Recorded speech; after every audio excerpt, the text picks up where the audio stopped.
நம்முடைய திரு நாகராஜ் அரசியல் விமர்சகர் இணைந்திருக்கிறார்.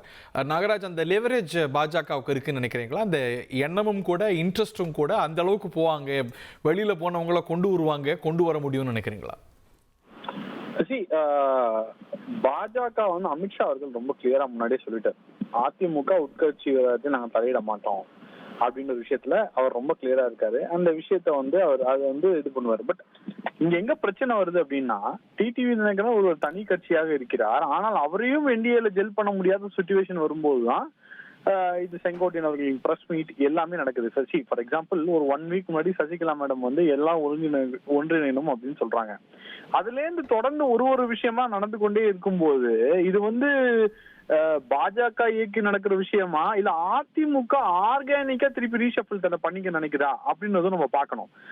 ஃபார் எக்ஸாம்பிள் அதிமுகவுக்கு என்ன, இந்த தேர்தலும் தோத்து விட்டால் அதிமுகவுக்கு என்ன கிடைக்கும் ஃபைனலா அப்படின்னு பாத்தீங்கன்னா, திருப்பி கட்சி ஒரு பிளவுக்கு போகும், திருப்பி லீடர்ஷிப் சேஞ்சுக்கு போகும்.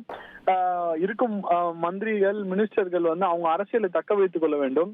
இன்னும் 2 டேர்ம் வந்து திமுக ஜெயிக்கிறது ரொம்ப ஈஸி ஆயிடும். இப்ப அரசியல் விமர்சகர்கள் வல்லுநர்கள் ஸ்டெஃபாலஜிஸ்ட் எல்லாம் என்ன சொல்றாங்க அப்படின்னா, இந்த முறை அதிமுக தோற்றால் அடுத்த 2 முறை திமுக ஜெயிப்பது ரொம்ப எளிது, ஃபைட் பண்றதே கஷ்டமா போயிடும் அப்படின்னு நினைக்கிறாங்க.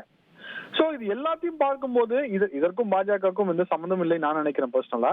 நான் இன்னொரு பார்வையும் இந்த இடத்துல பார்க்கக்கூடியது என்னவா இருக்கும் அப்படின்னா, அதிமுக தன்னை ரீஷஃபிள் பண்ண நினைக்குதா, ஆர்கானிக்கா ரீஷஃபிள் பண்ண திருப்பியும் நினைக்குதா அப்படின்றத பார்க்கணும். நம்ம இன்னொரு விஷயமும் பார்க்கணும். செங்கோட்டையன் இந்த குரலுக்கு எடப்பாடி அவர்கள் என்ன சொல்கிறார், செங்கோட்டையன் மட்டும் ஏடிஎம்கே கிடையாது, செங்கோட்டையன் மட்டும் ஏடிஎம்கே கிடையாது, இன்னும் சிவி சண்முகம் இருக்கார், எஸ்பி வேலுமணி இருக்கார். இந்த மாதிரி இன்னும் டாப் பிராஸ்ல இருந்து 6 பேர் வந்து இதே குரலை சொல்ல ஆரம்பிச்சால்தான் இது பிரச்சனை. சப்போஸ் செங்கோட்டையன் மட்டும்தான் கத்தி கொண்டிருக்கிறார், செங்கோட்டையன் மட்டும்தான் வலியுறுத்திட்டு இருக்கார் அப்படின்னா then things will be in the same. Edappadi தான் பொதுச் செயலரா இருப்பார், அதுல எந்த மாற்றமும் வராது. இந்த எலெக்ஷன் வரலையும் இது போயிட்டு அதுக்கப்புறம் வந்து ரிசல்ட் ஏதோ ஒரு திட்டமிடல் இருக்குன்னு பாக்குறீங்களா? அவர் வந்து ஒரு நேரத்தை குறிக்கிறார், அவர் சொன்ன உடனே சசிகலா அவர்கிட்ட அறிக்கை வருது, ஏதோ ஒரு கோஆர்டினேஷன் இருக்குன்னு பாக்குறீங்களா? கண்டிப்பா கோஆர்டினேஷன் இருக்குன்னு பாக்குறேன்.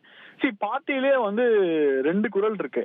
ஒரு குரல் என்ன சொல்லுதுன்னா அவங்க சேர்க்க வேண்டான்ட்டு, இன்னொரு குரல் என்ன சொல்லுதுன்னா அண்ணா நீங்க தான் பொதுச் செயலாளர், நீங்க தான் சுப்ரீமோ, இதுக்கு மேல எந்த பதவியும் கிடையாது, சோ அவங்களை சேர்த்தாலும் எந்த பிரச்சனையும் வராது அப்படின்னு சொல்றாங்க. இன்னொரு தரப்பு குரல் என்னவா இருக்குன்னா வந்து அவங்க சேர்க்கவே வேண்டாம் அப்படின்னு சொல்றாங்க. சோ இந்த 2 விஷயத்தையும் வந்து நம்ம கணக்குல தான் பார்க்கணும். இதற்கும் பாஜகவுக்கும் எந்த சம்மந்தமும் இல்லை. பாஜகவை பொறுத்தவரை ஒண்ணுதான், அதிமுக எவ்வளவு ஸ்ட்ராங்கா இருந்தாலும் பாஜகவுக்கு அது நன்மை. ஏன்னா வந்து 2026ல ஸ்ட்ராங் ஆனா அதிமுக ஜெயிக்கிற வலிமை இன்க்ரீஸ் ஆகும். 2029ல பாஜகவுக்கும் எம்பி, அதாவது என்டிஏவுக்கு எம்பி கன்வர்ஷன்லயும் வந்து அது ஹெல்ப்ஃபுல்லா இருக்கும். அவ்வளவுதான், அந்த ஒரு பார்வை தான். அது வந்து பாஜகவோட இன்ட்ரெஸ்ட்னு பாக்குறீங்க. நன்றி திரு நாகராஜ். இனி செல்லும் இடமெல்லாம் செய்தி. தந்தை டிவியின் வாட்ஸ்அப் சேனலை ஃபாலோ பண்ணினா செல்லருக்கும் இடமெல்லாம் செய்தி. இதோ QR கோட், இப்பவே ஸ்கேன் பண்ணுங்க, ஃபாலோ பண்ணுங்க.